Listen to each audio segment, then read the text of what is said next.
Welcome to The Good Life. Thank you for stopping by. I'm Patrick Harney. Make sure to like, subscribe, comment, share, hit the notification button so you can be alerted when a new episode comes out. Yes, I shaved my face.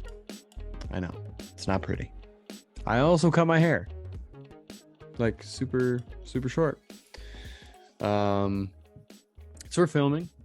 I do have a film that I'm going to be starting, when this comes out today. Yeah, it's a comedy. Doing a day of filming now, and then we're filming again later in the summer. And I'm super stoked about it. I'm really excited. It just got announced that I'm in it and that I got cast as the lead in it. But I'm doing a solo episode because I want to tell a story. And I want to talk about an experience that Taylor and I had just earlier in the week. So for all of you who know or who don't know, we were going to be moving to Texas. She got a job down in Haven, which is technically Louisiana, but we just thought that it would be better to live in Texas.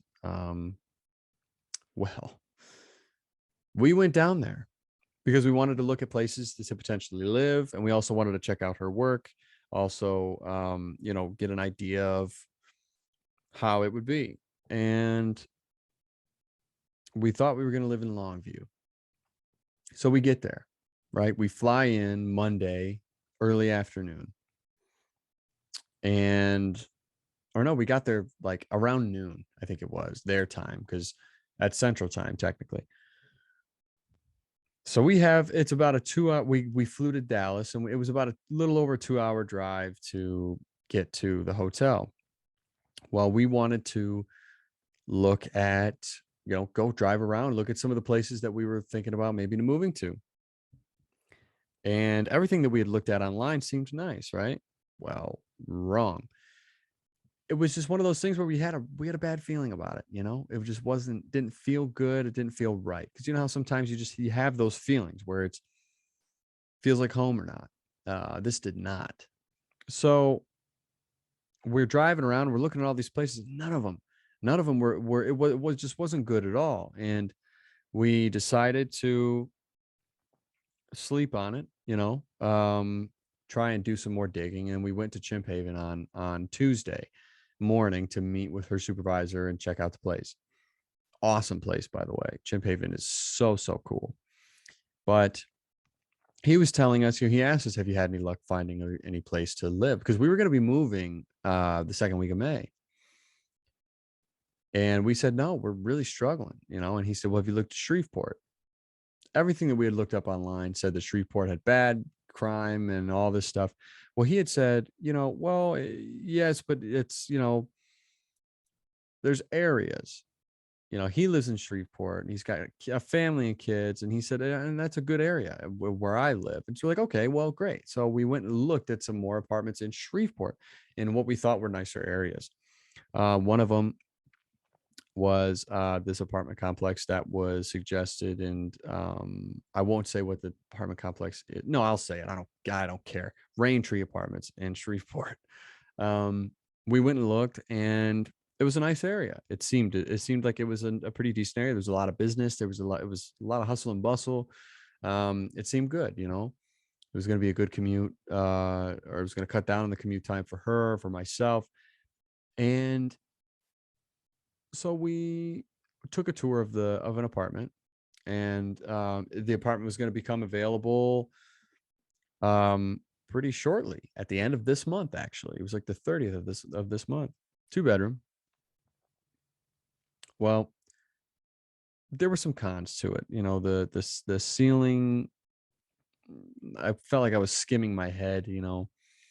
This wasn't great, but it was going to be one of those things where we make do. You make it happen. Not everything's going to be perfect. Well, we thought, okay, we're going to do it. And later that night, we even said, okay, I think we're going to do it. We asked her to put a 24-hour hold on it, so we could talk it over, and just kind of talk with each other and figure out what we wanted to do. Wednesday. Well, okay, I'm sorry. Then we spoke with her parents, and we spoke with my parents, and my mom had suggested well, you should call the local police station and get an idea of, if they get a lot of calls there. So we did. Thank God we did. We called the police station on Wednesday, which was the day that we flew back. We were on our way to the airport. I'm driving, Taylor's in the passenger seat, and she's calling them. And she asked them, well, we just want to get an idea of like how safe is the area. And this cop was like, well, it's one of the most dangerous cities in the country. So kind of rude. And she had said, well, do you get a lot of calls to this apartment complex? And he goes, yeah, a lot of burglaries, a lot of break-ins, cars get stolen, apartments get broken into. Yeah. A lot of vandalism on cars. Yes. Yeah. Yeah. Yeah. We get a lot of calls there. So that puts a pit in our stomach, right? Especially hers. Oh, I'm like, I want her to feel safe. And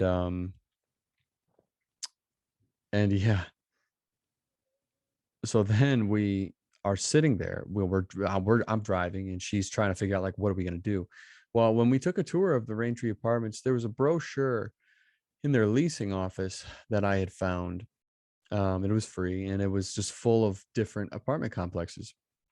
We had gone to this city called Bossier City.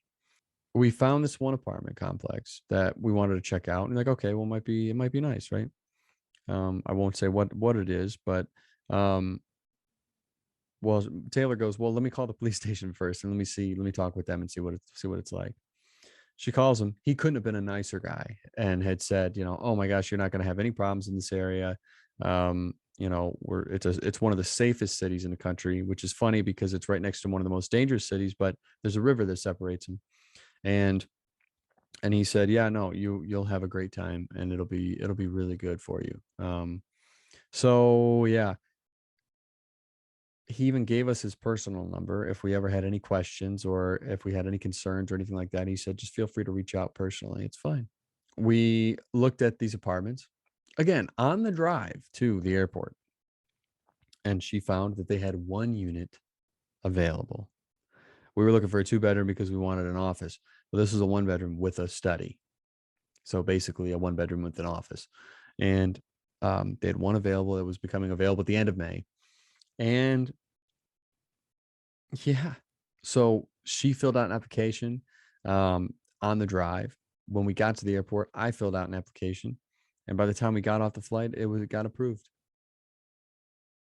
Yeah, it was crazy. So we went from literally in 3 days, we drove like 500 miles to in a day and a half worth of driving, looking for places, and finally found one.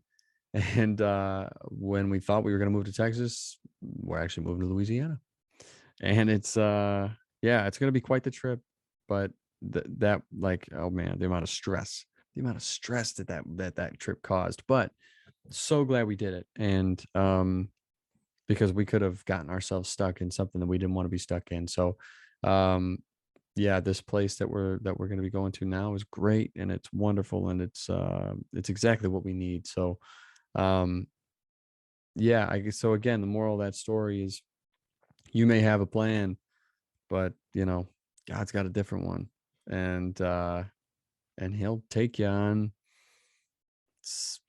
whatever kind of rides. You just gotta, it's the whole Jesus take the wheel thing. Yeah, you just gotta let go and let it be. So um yeah, that's that's the episode. I just wanted to tell that story because it's kind of funny how things happen. It's funny how where life takes you.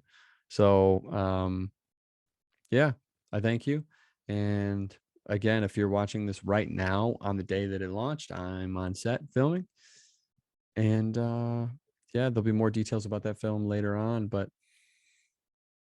thanks again, and we'll see you next week.